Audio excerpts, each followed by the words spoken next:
Welcome to evening edition. Headlines చూద్దాం. Deputy CM హోదాలో సచివాలయానికి పవన్. సీఎం చంద్రబాబుతో జనసేనాని మర్యాదపూర్వక భేటీ.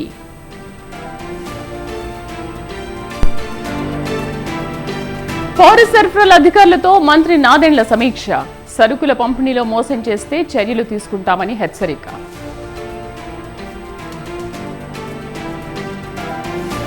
అభివృద్ధి అంటే ఒకరిద్దరికి లాభం చేయడం కాదు, విద్యుత్ కొనుగోళ్ల ఒప్పందంతో నష్టం వాటిల్లిందన్న కోదండరాం.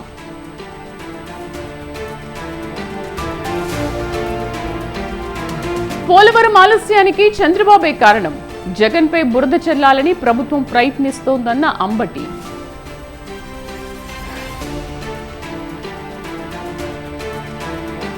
మోదీ ప్రభుత్వం మనుగడ కష్టమేనన్న రాహుల్. కొందరు నేతలు తమతో టచ్లో ఉన్నారన్న కాంగ్రెస్ అగ్రనేత.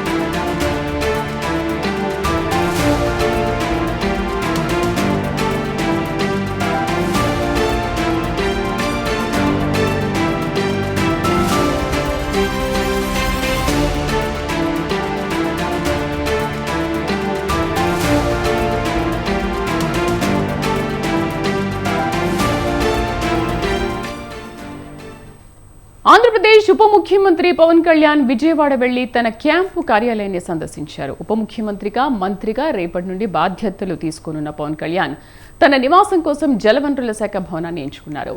సచివాలయం అక్కడ పవన్ కళ్యాణ్ కి ఉద్యోగులు ఘన స్వాగతం పలికారు. అనంతరం పోలీసు గౌరవ వందనం స్వీకరించారు.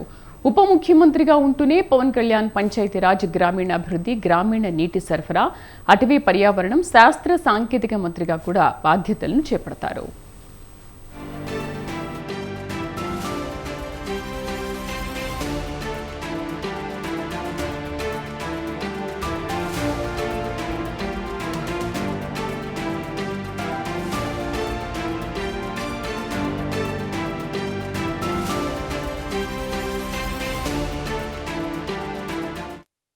ఆంధ్రప్రదేశ్ ఉప ముఖ్యమంత్రి పవన్ కళ్యాణ్ విజయవాడ వెళ్లి తన క్యాంపు కార్యాలయాన్ని సందర్శించారు. ఉప ముఖ్యమంత్రిగా, మంత్రిగా రేపటి నుండి బాధ్యతలు తీసుకోనున్న పవన్ కళ్యాణ్ తన నివాసం కోసం జలవనరుల శాఖ భవనాన్ని ఎంచుకున్నారు. సచివాలయం అక్కడ పవన్ కళ్యాణ్ కి ఉద్యోగులు ఘన స్వాగతం పలికారు. అనంతరం పోలీసు గౌరవ వందనం స్వీకరించారు. ఉప ముఖ్యమంత్రిగా ఉంటూనే పవన్ కళ్యాణ్ పంచాయతీరాజ్, గ్రామీణాభివృద్ధి, గ్రామీణ నీటి సరఫరా, అటవీ పర్యావరణం, శాస్త్ర సాంకేతిక మంత్రిగా కూడా బాధ్యతలను చేపడతారు. సచివాలయంలో పవన్ కళ్యాణ్ సీఎం చంద్రబాబు నాయుడుతో భేటీ అయ్యారు. అసెంబ్లీ సమావేశాల నిర్వహణపై ఇరువురు చర్చించారు.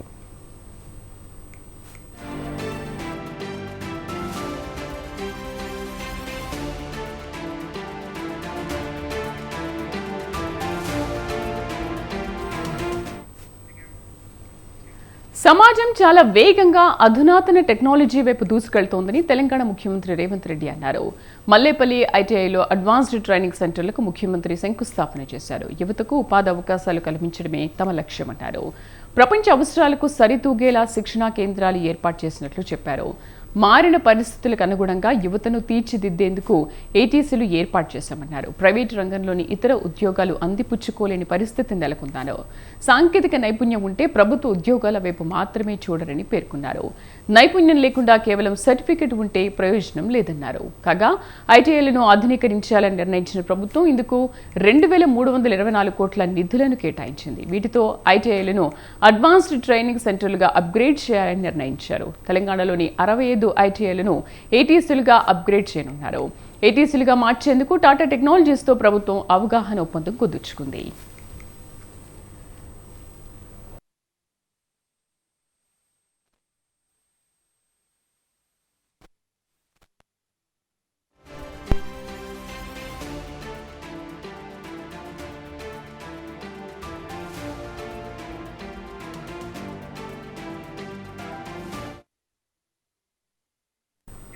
పోలవరం ప్రాజెక్టు పూర్తయితే భద్రాద్రి పవర్ ప్లాంట్ మునుగుతుందని ప్రొఫెసర్ కోదండరాం సంచలన వ్యాఖ్యలు చేశారు.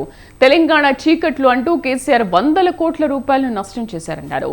అభివృద్ధి పేరుతో నిబంధనలను ఉల్లంఘించారన్నారు. కేంద్ర ప్రభుత్వం చెబుతున్నా కేసీఆర్ తొందరపాటు నిర్ణయం వల్ల ఛత్తీస్గఢ్ ఒప్పందాలు చేసుకున్నారని తెలిపారు. కనీస జాగ్రత్తలు తీసుకోకుండా power Bhadradri, Yadadri thermal plants ఏర్పాటు చేశారని మండిపడ్డారు. పోలవరం పూర్తయితే భద్రాద్రి పవర్ ప్లాంట్ మునుగుతుందని కీలక వ్యాఖ్యలు చేశారు.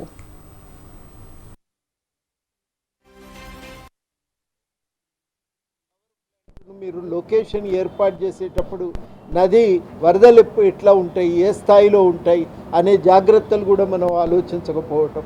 రేపు నిజంగానే పోలవరం పూర్తయితే నది మట్టం అనేది రిజర్వాయరు నీళ్లు చేరి మట్టం పెరిగితే అసలు యాదాద్రి మనకు భద్రాద్రి పవర్ ప్లాంట్ అనేది మనం కాపాడుకోగలమా అనేది కూడా అనుమానాస్పదమే. పోయిన సంవత్సరం వచ్చిన వరదలకే ఆ కరెంటు ఉత్పత్తిని నిలిపేయాల్సిన అవసరం ఏర్పడ్డది. మరి రేపు భవిష్యత్ ఏమవుతుంది అనేది కూడా సందేహాస్పదమే. ఇదే విషయం యాదాద్రి పవర్ ప్లాంట్ విషయంలో కూడా ఇట్లాంటి సమస్యలే ఉన్నాయి. ఇవి మాత్రమే కాదు, ఇవాళ ఏమంటున్నారంటే మేము బొగ్గు సరఫరా చేయటానికి దక్షిణాదిన పెట్టాలని మేము ప్రయత్నం చేసినాం. ఇది బొగ్గు సరఫరా అనేది విషయం కాదు, ఆ ట్రాన్స్పోర్ట్ ఖర్చు కూడా మనకు ముఖ్యం కాదని చెప్తున్న మాట అది సమంజసం కాదు. ఎప్పుడు కూడా గవర్నమెంట్ ఖర్చులు తగ్గించుకునే ప్రయత్నం. జివో 46 బాధితులకు న్యాయం చేయాలని బీఆర్ఎస్ నేత రాకేష్ రెడ్డి డిమాండ్ చేశారు. జివో 46 బాధితులతో రేవంత్ చర్చలు జరపాలని రాకేష్ రెడ్డి కోరారు. జివో 46 బాధితుల పక్షాన ప్రభుత్వ ప్రధాన కార్యదర్శికి వినతి పత్రం ఇచ్చేందుకు సచివాలయానికి వెళ్లిన రాకేష్ రెడ్డిని పోలీసులు అనుమతించలేదు. సచివాలయం గేటు బయటనే వినతి పత్రంతో నిరసన తెలిపారు. కాంగ్రెస్ ప్రభుత్వంపై రాకేష్ రెడ్డి తీవ్రంగా మండిపడ్డారు. ప్రభుత్వానికి పియాస్ స్టంట్ మీద ఉన్న సోయి ప్రజా సమస్యలపై లేదన్నారు. ఆశా వర్కర్లు, అంగన్వాడీలు, గురుకుల టీచర్లు ఆందోళనలు చేస్తుంటే పట్టింపు లేదని ఆగ్రహం వ్యక్తం చేశారు. రాష్ట్రంలో హత్యలు, అత్యాచారాలు, దాడులు జరుగుతున్నా పట్టించుకోవడం లేదన్నారు. 60 మార్కులున్న వారికి ఉద్యోగం వచ్చింది కానీ 90 మార్కులు వచ్చిన వారికి రాలేదన్నారు. జీవో 46 బాధితులు కాళ్లరిగేలా తిరుగుతున్నా పట్టించుకోవడం లేదన్నారు. బాధితుల పక్షాన సీఎస్ ను కలిసేందుకు వస్తే అపాయింట్మెంట్ ఇవ్వడం లేదని ఆగ్రహం వ్యక్తం చేశారు.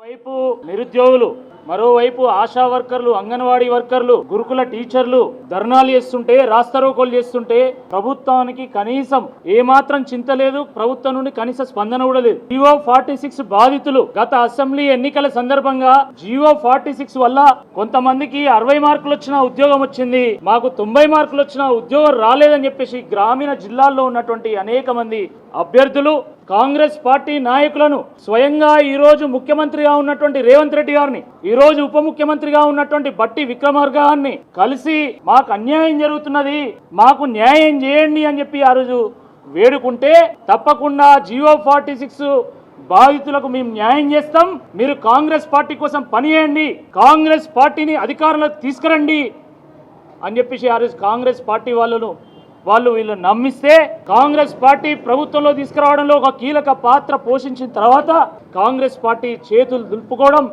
చాలా దుర్మార్గం. ఒకవైపు నిరుద్యోగులు, మరోవైపు ఆశా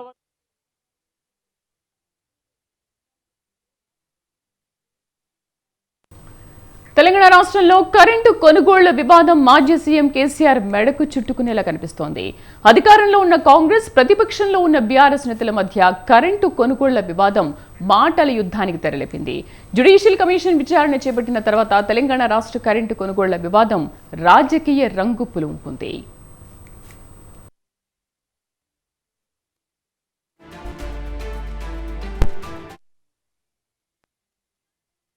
విద్యుత్ కొనుగోళ్లపై వివరణ ఇవ్వాలంటూ మాజీ సీఎం కేసీఆర్ కు power commission chairman justice Narasimha Reddy నోటీసులు జారీ చేశారు.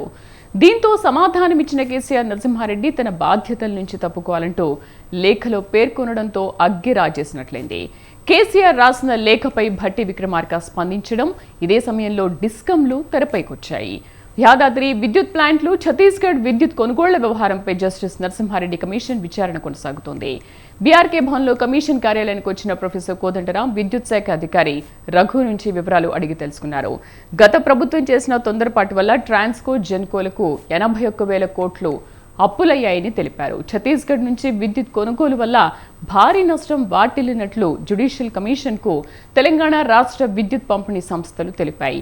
బహిరంగ మార్కెట్లో చౌకగా కరెంటు లభిస్తుంటే అంతకు మించి సొమ్మును ఛత్తీస్గఢ్కు చెల్లించాల్సి వచ్చిందని పేర్కొన్నాయి.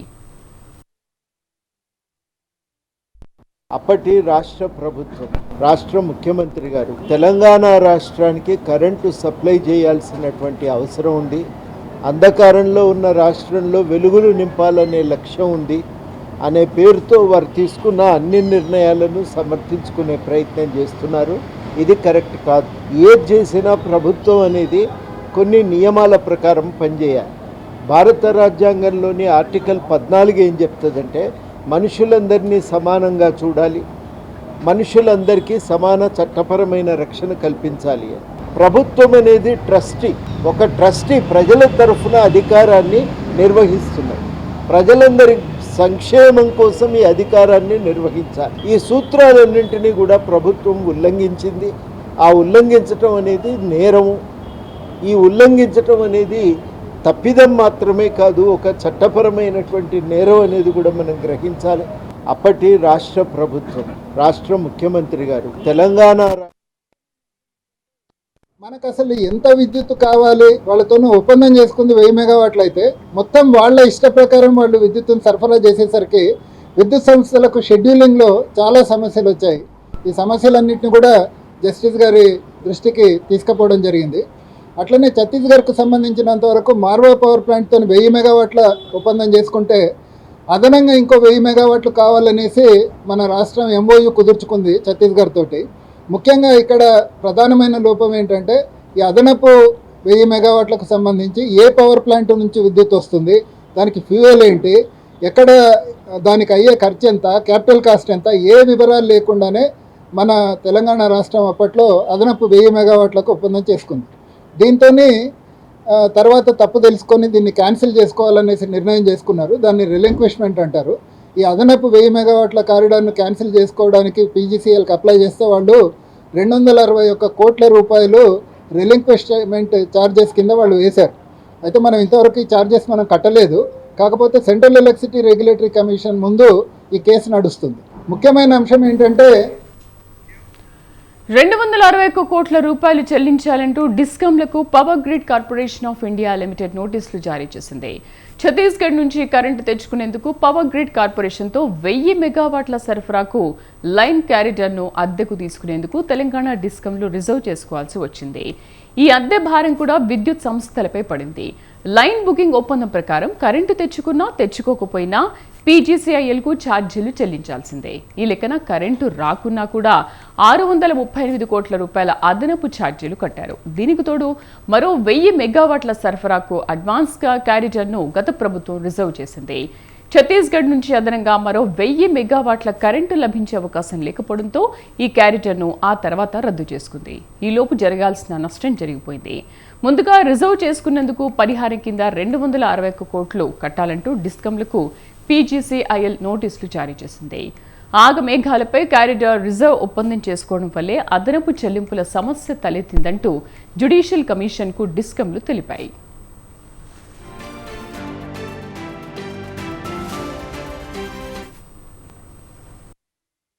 కాగా ఛత్తీస్గఢ్ నుంచి కరెంటు కొనుగోలు వ్యవహారంలో ఎలాంటి లొసుగులు లేవని, అంతా పారదర్శకంగా జరిగిందన్నారు మాజీ సీఎం కేసీఆర్. పైగా ఆ PPAను రాష్ట్ర విద్యుత్ నియంత్రణ మండలి ఆమోదించిందని తన లేఖలో పేర్కొన్నారు. ఒక్కో యూనిట్కు ₹3.90 కొనేందుకు ఛత్తీస్గఢ్ ప్రభుత్వంతో తెలంగాణ సర్కారు విద్యుత్ కొనుగోలు ఒప్పందం చేసుకుందని జ్యుడిషియల్ కమిషన్ చైర్మన్ జస్టిస్ నరసింహారెడ్డికి రాసిన లేఖలో పేర్కొన్నారు. అంతేకాకుండా ERC ఆమోదం తెలిపిన తర్వాత ఏవైనా అభ్యంతరాలుంటే విద్యుత్ అప్పీలేట్ ట్రైబ్యునల్కు, ఆ తర్వాత సుప్రీంకోర్టుకు మాత్రమే వెళ్లాల్సి ఉంటుందని, విచారణ జరిపే అధికారం మాత్రం జ్యుడిషియల్ కమిషన్కు ఉండదంటూ కేసీఆర్ అభ్యంతరం తెలిపారు. కాగా కేసీఆర్ అభ్యంతరాలను పరిగణలోకి తీసుకుంటామన్న కమిషన్ చైర్మన్ నిపుణులతో ఈ అంశాలను సమీక్షించే పనిలో పడింది.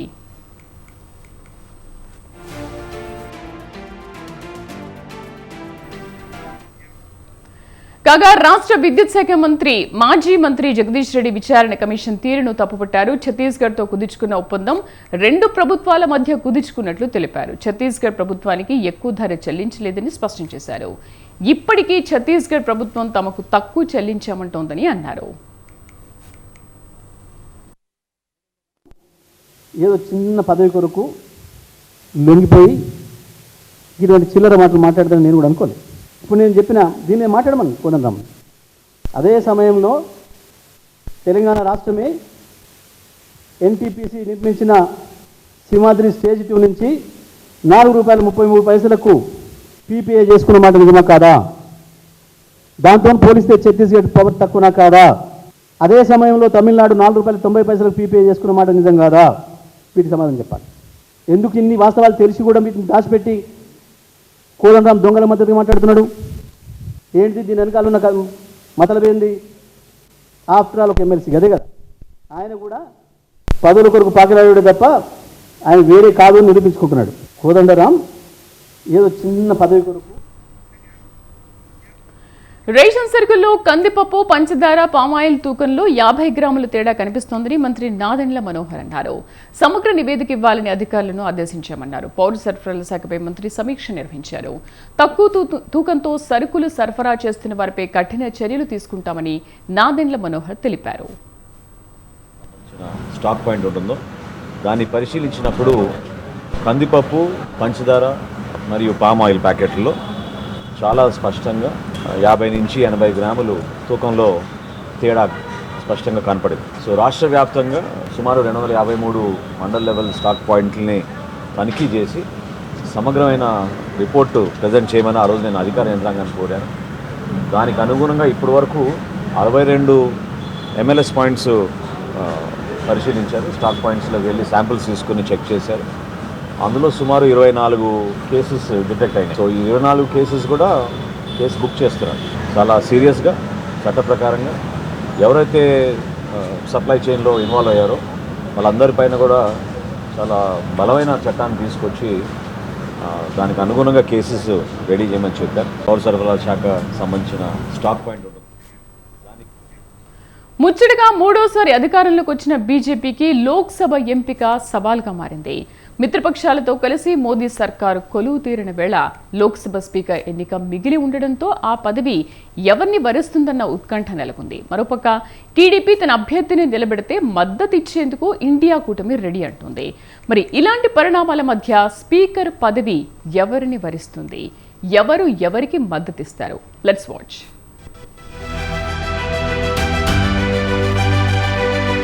భాగస్వామ్య పార్టీలతో కలిసి మూడోసారి కేంద్రంలో అధికార పగ్గాలు చేజిక్కించుకున్నారు కమలనాథులు. దీంతో మరోసారి మోదీ ప్రభుత్వం కొలువు తీరింది. మంత్రులకు శాఖలు కేటాయించడంతో వారంతా బాధ్యతలు స్వీకరించి తమ విధులు నిర్వర్తించడంలో మునిగిపోయారు. అయితే అత్యంత గౌరవప్రదమైన లోక్సభ స్పీకర్ పదవి మాత్రమే మిగిలి ఉండడంతో ఆ పదవి అందరినీ ఊరిస్తోంది. ముఖ్యంగా అధిక స్థానాలు దక్కించుకుని బీజేపీ ప్రభుత్వ ఏర్పాటులో కీలకమైన టీడీపీ, జేడీయూ పార్టీల అధినేతలు ఈ పదవిపై కన్నేశారు. మరోపక్క బీజేపీ కూడా ఈ పదవిని వదులుకునేందుకు సిద్ధంగా లేదన్న టాక్ వినిపిస్తోంది. ఈ నేపథ్యంలోనే ఏపీ నుంచి పురంధేశ్వరికి ఛాన్స్ ఇవ్వచ్చు అన్న వార్త కూడా వైరల్ అవుతోంది. మరి ఇలాంటి పరిణామాల మధ్య ఎన్డీఏ కూటమి నుంచి స్పీకర్ పదవి ఎవరిని వరిస్తోంది? బీజేపీ హైకమాండ్ దృష్టిలో ఉన్నదెవరు అన్న ప్రశ్నలు పొలిటికల్ వర్గాల్లో హాట్ టాపిక్ గా మారగా సర్వత్రా ఉత్కంఠ నెలకొంది.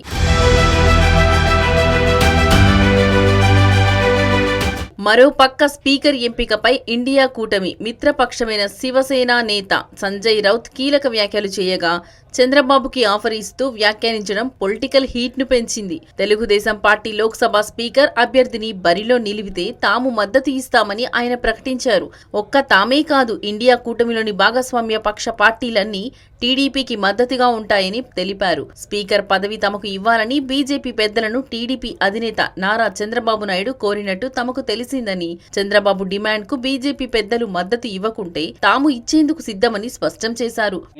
हमने सुना है कि चंद्रबाबू नायडू जी ने लोकसभा का स्पीकर पद मांगा है, जो उनसे डील हुआ है. ये ठीक बात है. चंद्रबाबू जी लोकसभा स्पीकर पद पर एनडीए का कोई व्यक्ति नहीं बैठा तो सबसे पहले नरेंद्र मोदी और अमित शाह तेलुगु देशम पार्टी को तोड़ देंगे और ये काम शुरू कर दिया है. जनता दल यूनाइटेड नीतीश कुमार की पार्टी तोड़ देंगे, चिराग पासवान की पार्टी तोड़ देंगे, जयंत चौधरी की पार्टी तोड़ देंगे. उनका काम ये है, जिसका नमक खाते हैं उनको खत्म करते हैं, जिनके साथ खाने में बैठते हैं उधर ही छेद करते हैं. ऐसे लोग हैं बीजेपी के, हमारा अनुभव है. तो ये अगर चंद्रबाबू नायडू जी ने लोकसभा स्पीकर पद मांगा है और उनको अगर मिलता है तो हम उनका स्वागत करेंगे जरूर। लेकिन स्थिति बदल गई है, अगर हम चाहे तो हमारा बहुमत हम लोकसभा में दिखा सकते। अगर चंद्रा बाबू को ये पद नहीं मिला और चंद्रा बाबू अपना उम्मीदवार खड़ा करते हैं तो हम पूरे इंडिया अलायंस में बातचीत करेंगे सब मिलकर, और हम ये कोशिश करेंगे पूरा इंडिया अलायंस चंद्रा బాబు के उम्मीदवार के पीछे खड़ा। మరోవైపు అధికార పార్టీని స్పీకర్ పదవికి అర్హత ఉంటుందని ఆ పార్టీదే తొలి హక్కు అన్నారు జేడీయూ అధికార ప్రతినిధి కేసీ త్యాగి. ఈ సందర్భంగా ఇండియా కూటమి డిమాండ్లు, ప్రకటనలు అభ్యంతరకరంగా ఉన్నాయని విమర్శలు గుప్పించారు. ఎన్డీఏలో బీజేపీ అతిపెద్ద పార్టీ అని తాము నమ్ముతున్నామని, ఆ పదవిపై బీజేపీ ఎన్డీఏ కూటమికి మొదటి హక్కు ఉంటుందన్నారు. తాను గత 35 సంవత్సరాలుగా ఎన్డీఏలో ఉన్నానని, జనతాదళ్ను విచ్ఛిన్నం చేసేందుకు బీజేపీ ఎప్పుడు ప్రయత్నించలేదని, టీడీపీ, జేడీయూ కీలక పాత్ర పోషించాయన్నారు.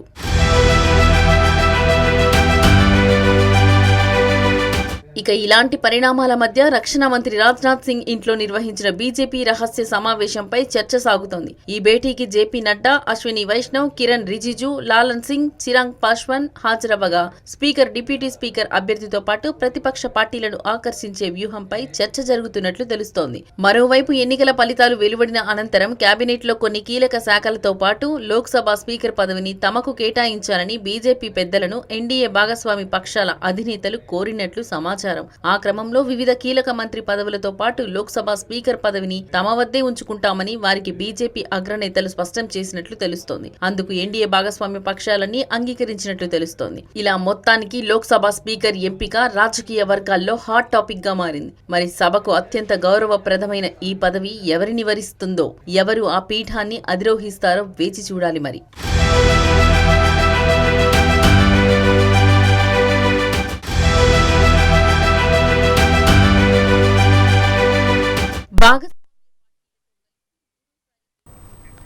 కాంగ్రెస్ అగ్రనేత రాహుల్ గాంధీ కీలక నిర్ణయం తీసుకున్నారు. ఈ సార్వత్రిక ఎన్నికల్లో 2 చోట్ల గెలుపొందిన ఆయన వైనాడ్ స్థానాన్ని వదులుకున్నారు.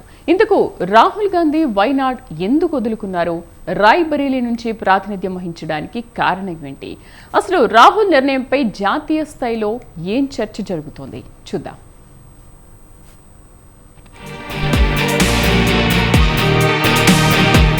కాంగ్రెస్ అగ్రనేత రాహుల్ గాంధీ కీలక నిర్ణయం తీసుకున్నారు. ఈ సార్వత్రిక ఎన్నికల్లో 2 చోట్ల పోటీ చేసి విజయం సాధించిన రాహుల్ ఒక స్థానాన్ని వదులుకోవడానికి సిద్ధమయ్యారు.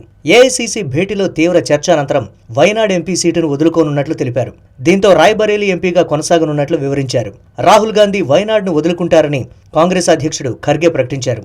కేరళలోని వైనాడ్ నుంచి ఆయన సోదరి ప్రియాంక గాంధీ బరిలో దిగనున్నట్లు చెప్పారు. हमारे नेता राहुल गांधी जी 2 जगह से चुन के आए हैं। कानून के तहत उनको एक सीट वेकेट करना पड़ता है और एक सीट पे वो कंटिन्यू कर सकते हैं। राहुल गांधी जी अपना रायबरेली का सीट रखना चाहिए, क्योंकि रायबरेली ये पहले से भी उनके बहुत नजदीक है।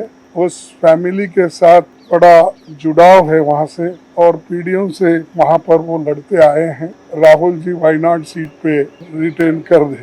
कानून के लिए इजाजत नहीं देती, वायनाड से खाली सीट पे प्रियंका जी लड़ना चाहिए। ఈ సందర్భంగా రాహుల్ గాంధీ భావోద్వేగానికి గురయ్యారు. తన పోరాటానికి వైనాడ్ ప్రజలు ఎంతో మద్దతిచ్చారన్నారు. ఆ స్థానాన్ని వదులుకోవడానికి ఎంతో మదనపడ్డానని వివరించారు. అక్కడి ప్రజలతో తన బంధం కొనసాగుతూనే ఉంటుందని చెప్పారు. పార్టీ సిద్ధాంతాలకు కట్టుబడి ఉంటానని, ప్రియాంక వైనాడ్ ఉత్తమ ప్రతినిధి కాబోతోందని నమ్ముతున్నానని రాహుల్ పేర్కొన్నారు. मेरा रायबरेली से और वायनाड से इमोशनल कनेक्शन है। पिछले 5 सालों में मैं वायनाड का एमपी था, और वायनाड के सब लोगों ने, हर पार्टी के लोगों ने प्यार दिया, तो उसके लिए मैं दिल से धन्यवाद करता हूं और पूरी ज़िंदगी उसको याद रखूंगा।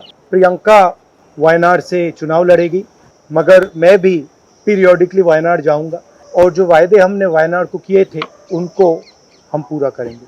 रायबरेली का पुराना रिश्ता है, काफ़ी खुशी हो रही है कि मैं उनको फिर से रिप्रेजेंट करूंगा, मगर आसान निर्णय नहीं था, मुश्किल निर्णय था, क्योंकि जुड़ाव दोनों के साथ। రాయ్బరేలీ నియోజకవర్గం దశాబ్దాలుగా కాంగ్రెస్ పార్టీకి కంచుకోటగా ఉంది. 2004 నుంచి సోనియా గాంధీ ఈ నియోజకవర్గానికి ప్రాతినిధ్యం వహించారు. 2004, 2009, 2014, 2019 లోక్సభ ఎన్నికల్లో వరుసగా 4 సార్లు సోనియా గాంధీ అక్కడి నుంచి విజయం సాధించారు. 2024 ఎన్నికల్లో పోటీకి దూరంగా ఉండాలని సోనియా గాంధీ నిర్ణయం తీసుకున్నారు. దీంతో రాయ్బరేలీ నుంచి రాహుల్ గాంధీని బరిలో దింపుతూ కాంగ్రెస్ అధిష్టానం నిర్ణయం తీసుకుంది. అక్కడి నుంచి పోటీ చేసిన రాహుల్ గాంధీ భారీ మెజారిటీతో విజయం సాధించారు. గతంలో ఇందిరాగాంధీ, ఫిరోజ్ గాంధీ కూడా ఈ నియోజకవర్గానికి ప్రాతినిధ్యం వహించారు.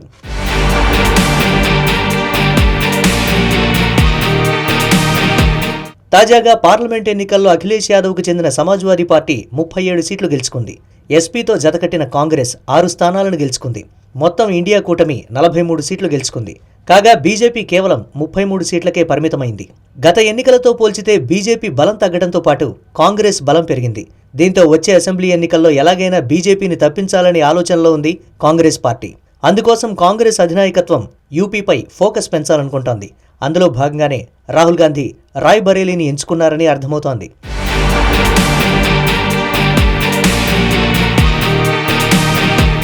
దేశంలోనే అతిపెద్ద రాష్ట్రం ఉత్తరప్రదేశ్. ఒకప్పుడు కాంగ్రెస్కు కంచుకోట, నెహ్రూ గాంధీ వారసులకు పెట్టని కోట. నెహ్రూ తరం నుంచి రాహుల్ దాకా అందరూ యూపీ నుంచి లోక్సభకు ప్రాతినిధ్యం వహించారు. పూర్వ వైభవం కోసం ఆ పార్టీ పెద్ద కీలక నిర్ణయం తీసుకుంది.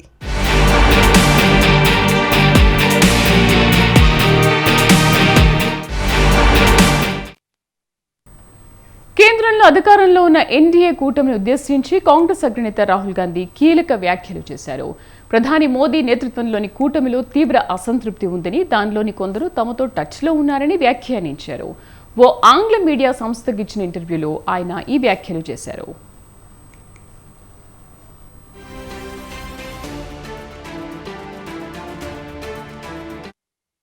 మోదీ నేతృత్వంలోని కూటమి మనుగడ కోసం ఇబ్బంది పడే అవకాశం ఉందన్నారు.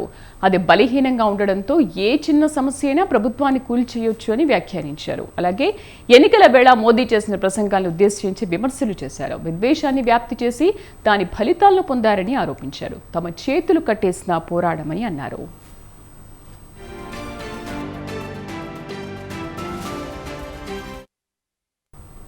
బులెటిన్ విశేషాలు. నమస్తే.